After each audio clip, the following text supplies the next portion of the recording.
आदिभ्यो ब्रह्मविद्या सम्प्रदायकर्तृभ्यो वंशर्षेभ्यो महद्भ्यो नमो गुरुभ्यः सर्वोपप्लवरहितः प्रज्ञानगणः प्रत्यगतो ब्रह्मैवाहमस्मि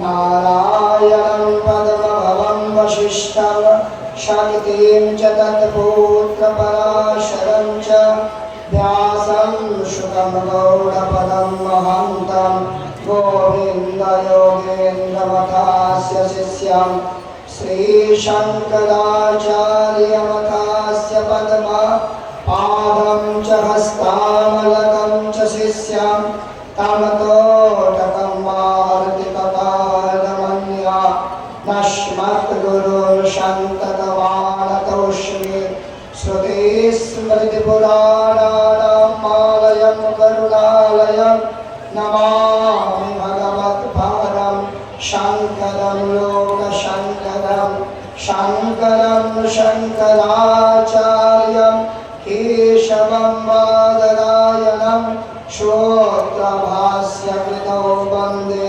भगवन्तौ पुनः पुनः ईश्वरो गुरुरात्मेति मूर्तिभेदविभागिने व्योमवद्व्याप्तदेहाय दक्षिणामूर्तये नमः दक्षिणामूर्तये नमः। प्रथमे श्री श्री ठाकुर महाराजेर आतुल चरणे आमार सश्रद्धा भूमिचित प्रणाम। मंचे उपविष्ट पूज्यपाद महंत महाराजेर आतुल चरणे आमार सश्रद्धा भूमिचित प्रणाम। मंचे उपविष्ट ज्योतिर्मंडलीर चरणे आमार षष्ठांग दंडवत प्रणाम सहित ओम नमो नारायणाय।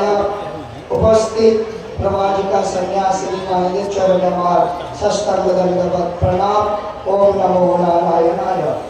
मंचे उपविष्ट सारस्वत जगतेर समस्त कार्यकर्ताबृंद आगत 111तम सार्वभौम भक्त सम्मेलनेर सभामंचे गुरु भाई मातृजननी अंश सम्भूता श्रुति सज्जन मंडली एवं যান্ত্রিক মাধ্যমে যারা যেখানে যে অবস্থায় এই অধিবাস পর্বকে দেখছেন এবং শ্রবণ করছেন প্রত্যেককে এই অধিবাস পর্বের সভামঞ্চ থেকে স্বাগতম সুস্বাগতম। জয় গুরু সম্ভাষণ, জয় গুরু জয় গুরু জয় গুরু। পূজ্যপাদ মহন্ত মহারাজ কর্তৃক আদেশ হইয়াছি যে 111তম সার্বভৌম ভক্ত সম্মেলনের এই যে অধিবাস পর্ব, এই অধিবাস পর্বের তাৎপর্য সম্বন্ধে 10 মিনিটে আলোচনা করার জন্য। অধিবাস, এই অধিবাস পর্বের যদি বৈদিক আলোচনা করা যায় বেদ বিহিত হিসাবে, তো প্রথমেই আমরা ধরব যে অধিবাস এই কলস যাত্রার মাধ্যমে কেন এই অধিবাস পর্বটাকে করা হয়, যে কেন কলসের প্রয়োজনীয়তা আছে। তো এক জায়গায় শাস্ত্রে পেয়েছিলাম যে বলছে কি না, জীবনের যে আমাদের শরীর যে উৎপন্ন হয়েছে আমাদের 3টা গুণের দ্বারাই উৎপন্ন হয়েছে, সতগুণ, রজগুণ এবং তমগুণ। এই যে সতগুণ এবং রজগুণ আর তমগুণ, এই সতগুণের প্রতীকী হচ্ছে কি না জল, স্রোতমান। অর্থাৎ এই স্রোতমান জলের প্রতীকের জন্যই যে সত্ত্বগুণের প্রতীক যে স্রোতমান জল, সেই জলের দ্বারাই কলস কি হয় না পরিপূর্ণ অবস্থায় থাকে। যেভাবে আমরা এই সম্পূর্ণ কলসটাকে নিয়ে যেভাবে আজকে আমরা কলস যাত্রার মাধ্যমে আমরা সেটাকে সম্পন্ন করলাম, সেটাকে শাস্ত্র শ্লোকের মাধ্যমে কি বলছে না, সম্পূর্ণ কুম্ভ না করোতি গর্ভম अर्धो घटो घोषमुपैति नूनं विद्वान् कुलीनो न करोति गर्वं गुणैर्विहीना बहुजल्पयन्ति। অর্থাৎ শাস্ত্র বলছে কি শাস্ত্র কি বলছে না সম্পূর্ণ কুম্ভন করোতি গর্ভম, অর্থাৎ যেভাবে আমরা কলসটাকে সম্পূর্ণ রূপে জলে পরিপূর্ণের দ্বারা তাকে পূর্ণ করে আমরা নিয়ে গেছিলাম, সেই সম্পূর্ণ কলসের মাধ্যমে কি হয় না তার কোনো শব্দ পাওয়া যায় না। তো আমাদের জীবনটাও সেইভাবে তিনটা গুণের দ্বারা উৎপন্ন হওয়ার মাধ্যমে তিনটা স্থিতিতেই আমরা এই অধিবাস কর্মটাকে সম্পন্ন করছি। যে প্রত্যেক ব্যক্তি আমরা যে বসে আছি, আমরা তিনটা স্থিতিতে বসে আছি। কেউ স্বরূপের স্থিতিতে বসে আছেন, কেউ দেশে বসে আছেন, কেউ কালেও বসে আছেন।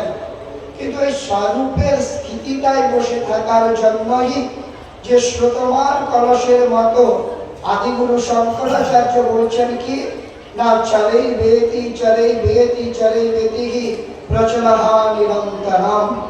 তো আমাদের জীবন কি হচ্ছে না চলেই বেতি চলেই বেতি চলেই বেতি প্রচলহা নিরন্তরম।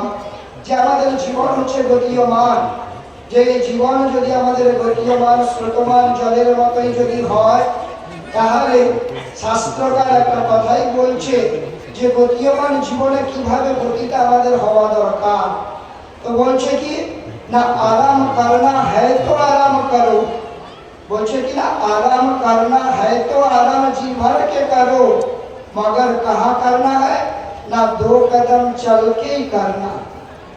যেখানে আমরা আরাম করব, অর্থাৎ যেখানে আমরা সকালে উঠেছিলাম আবার সেখানে এসে যদি আমরা রাত্রে ঘুমোই, তাহলে জীবনে কিন্তু গতীয়মানের কি হচ্ছে না বিপরীত, যেটাকে ভাষ্যকার বলছেন চলেই বেতি প্রচলহা নিরন্তরম। তো এই শ্রোতমান কলসের মতো বা নদীর মতো আমাদের জীবনটাকে কি না আমরা যদি সেই জীবনটাকে যদি প্রবাহমান করতে নিয়ে যেতে পারি, যেই একসঙ্গে আমাদেরকে চলতে হবে। অর্থাৎ এই শোভাযাত্রা বা কলস যাত্রাটা কি হচ্ছে না আমাদেরকে একসঙ্গে নিয়ে চলা। বলছে চলো চার কদম চলো, কিন্তু এক সাথ নেই চলো, অর্থাৎ সঙ্গচ্ছদ্বম সম্ভ্রবদ্বম। তারপরে শাস্ত্র বলছে সহনা ভবতু সহনৌ ভুনক্তু সহ বীর্যং করবাবহি, অর্থাৎ একসঙ্গে চলো, কিন্তু একসঙ্গে বেরোলাম আবার একসঙ্গে ঘুরে গেলাম, এটাই তো হচ্ছে আমাদের কি না শোভাযাত্রা। কিন্তু শোভাযাত্রা আরেকটা যাত্রা হচ্ছে তীর্থযাত্রা, বড় যাত্রা, কিন্তু আরেকটা যাত্রা আছে যে যাত্রায় আমরা সবাই তো একসঙ্গে যাই, কিন্তু একজনকে ছেড়ে আসি আর সবাই আমরা ফিরে আসি, সেটা হয় শবযাত্রা। কিন্তু এই কলস যাত্রার মাধ্যমে আমাদের এই জীবনটাকে কি করতে হবে না সম্পূর্ণরূপে সেই ঘটের মতোই আমাদের জীবনটাকে প্রতিস্থাপিত করতে হবে। যেভাবে এই দেহ ঘটের মধ্যে উপাসনার দ্বারা, গুরু কৃপার দ্বারা এবং যোগ ও জ্ঞানের দ্বারা, অর্থাৎ যে স্বরূপের স্থিতিতে যারা বসে আছেন তারা কেবলমাত্র গুরু কৃপার দ্বারাই সেই স্বরূপস্থ স্থিতিটা লাভ করতে পারবে। আর যারা দেশের মধ্যে বসে আছেন তারা কেবলমাত্র সাধনার দ্বারা সেটাকে সিদ্ধি লাভ করতে পারবেন। আর যারা কালের মধ্যে বসে আছেন, অর্থাৎ বর্তমান, অতীত এবং ভবিষ্যৎ ত্রিকালজ্ঞ যারা বসে আছেন, তারা কেবলমাত্র যোগ এবং জ্ঞানের দ্বারা সেই অধিবাস কর্মটাকে বুঝতে পারবেন। তার খানিক ছোট্ট একটা উদাহরণ দিয়ে আমি বোঝাই, যেভাবে কলসকে আমরা প্রতিস্থাপিত করি সেই পঞ্চতত্ত্বের মাধ্যমে, পঞ্চরঙের মাধ্যমে, 1.5 বাই 1.5 একটা আসনের মধ্যে যে আমরা বসে আছি, এই দেহরূপী কলসটাকে সেই কলসের সঙ্গেই শাস্ত্র কি করছে না তাকে তুলে ধরেছে। যে এই মৃত্তিকা নির্মিত কলসের মধ্যে যে রকম বস্তু আছে, আমার এই দেহ নির্মিত কলসের মধ্যেও তত্ত্ব বস্তু বিরাজিত আছে। দেখো সেই কলসের মধ্যে যে আমরা সপ্ত সরোবর গঙ্গে যমুনে চৈব গোদাবরী সরস্বতী নর্মদে সিন্ধু কাবেরী জলস্মিন সন্নিধিং কুরু কলসস্য মুখে বিষ্ণু কণ্ঠে রুদ্র সমাশ্রিতঃ আদি যে মন্ত্রের দ্বারা এই কলসকে আমরা প্রতিস্থাপিত করলাম, স্বস্তি বাচনের দ্বারা এবং সংকল্প বাক্যের দ্বারা সেই কলসকে প্রতিস্থাপিত করলাম, আমরাও যদি গুরুর কাছে এসে এই 111তম সার্বভৌম ভক্ত সম্মিলনীতে নিজের জীবনটাকেও যদি আমরা সেই প্রচলমান নিরন্তরম যে সংগচ্ছদ্বং সম্প্রবর্ধম একসঙ্গে যদি আমরা চলতে পারি, সেই 4 কদম কথার অর্থ হচ্ছে কি না সবাই একসঙ্গেই চলো কিস নিয়ে না ধর্ম অর্থ কাম মোক্ষ চতুর্বিধ ফল প্রাপ্তি লাভার্থে।